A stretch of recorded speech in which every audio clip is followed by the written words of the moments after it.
Factor theorem.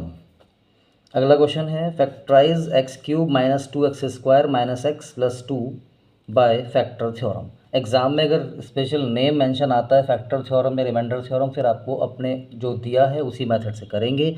अगर नहीं है तो आपकी चॉइस है, आप फैक्टर थ्योरम से करो या रिमाइंडर थ्योरम से करो।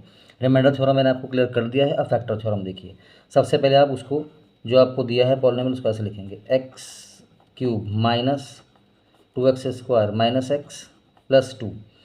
अब आप फिर से वही काम करेंगे, आपको सबसे पहले फैक्टर निकालना है। देखो 2 है लास्ट में कांस्टेंट, तो 2 के फैक्टर क्या बन सकते हैं, 2 के फैक्टर बन जाएंगे 2, 1 और 1, बस ये बन जाएंगे, मतलब 2 और 1 कह सकते हैं आप। ठीक है, 1 को मैंने 2 बार लिख दिया है, तो 2 और 1 ये 2 फैक्टर बनेंगे इसके। अब आप फाइंड करिए, हम 1 रखेंगे, P1 1 cube 1 square 1 plus 2, 1 cube मतलब 1, 1 का स्क्वायर 1 करेंगे, 1 2 ज़ा 2 माइनस 1 प्लस 2, माइनस 2 से प्लस 2 कैंसिल, प्लस 1 से माइनस 1 कैंसिल, तो ये 0 आ गया।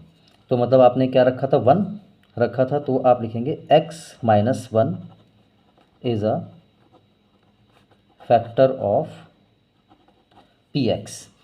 तो आपने 1 से रखा तो 1 0 आ गया, x माइनस 1 का फैक्टर हो गया। अब आपको जो हम वैल्यू पॉजिटिव रखते हैं वो हम नेगेटिव भी रख लेते हैं। एक बार आपने 1 रखा, एक बार इसका नेगेटिव भी चेक कर लो, p माइनस 1, तो आप रखेंगे x के प्लेस पर आप अब माइनस 1 रखेंगे, तो minus 1 cube minus 2 minus 1 square minus minus 1 plus 2, minus 1 का स्क्वायर करेंगे तो 1 आएगा, उसको माइनस 2 से मल्टीप्लाई करेंगे, माइनस माइनस प्लस, और लास्ट में आ रहा है ये माइनस माइनस प्लस 1, और लास्ट में आ रहा है प्लस 2, माइनस 2 से प्लस 2 कैंसिल, माइनस 1 से प्लस 1 कैंसिल। ठीक, तो अब आपने माइनस 1 रखा है, जब जो हम रखते हैं उसका उल्टा साइन ले लेते हैं। माइनस 1 रखा तो हम बोलेंगे x plus 1 is a factor of px। हमने पहले x माइनस 1 निकाल दिया फैक्टर, अब x प्लस 1 फैक्टर निकाल दिया। ठीक है, फैक्टर थ्योरम में हमें जितने भी फैक्टर, कितने फैक्टर निकालने पड़ेंगे, डिग्री कितनी है, डिग्री है 3, तो 3 फैक्टर निकालने हैं। 3 फैक्टर निकालने हैं, आपको x के प्लेस पर ऐसी वैल्यू रखनी होती है जिससे कि पूरा पॉलिनोमियल 0 हो जाए। उसका आइडिया लगाते हैं हम कांस्टेंट टर्म से। ये 2 है तो उसके फैक्टर 2 और 1 ये बन जाएंगे। ठीक, अब 2 और 1 में -2 और -1 भी आप यूज़ कर सकते हैं। आपने 2 रखा, 2 से 0 आया तो आप -2 भी ट्राई कर लो। हमने 1 रखा था तो हमने -1 भी ट्राई कर लिया। अब क्योंकि हमें 3 फैक्टर निकालने हैं, अब हमारे पास 2 तो निकल गए फैक्टर, एक और निकालना है। अब हम थर्ड फैक्टर देखते हैं। अब थर्ड फैक्टर हम निकाल रहे हैं, हम P2 की वैल्यू निकालते हैं। P2 अब 2 रखेंगे, मतलब ये जो x आपका चल रहा है इधर, इसमें आप x के प्लस पर आप 2 रखेंगे, 2 cube minus 2, 2 square minus 2 plus 2, 2 cube मतलब 8, 2 स्क्वायर 4 2 ज़ा 8, माइनस 2 प्लस 2, 8 से 8 कैंसिल, माइनस 2 से प्लस 2 कैंसिल, तो ये भी 0 आ गया। इधर भी आपका 0 आ गया था, ये सब कैंसिल होने के बाद में, तो ये P2 भी 0 आ गया। आपने +2 रखा था ना, तो मतलब -2, फैक्टर के लिए -2 हो जाएगा, फैक्टर ऑफ Px। तो x -2 फैक्टर हो गया Px का। हमने 3 फैक्टर निकाल दिए, डिग्री 3 थी, 3 फैक्टर आ गए हैं। एक फैक्टर आया हमारा x -1, दूसरा आया x + 1 और एक आया x -2। आप आंसर लिखेंगे,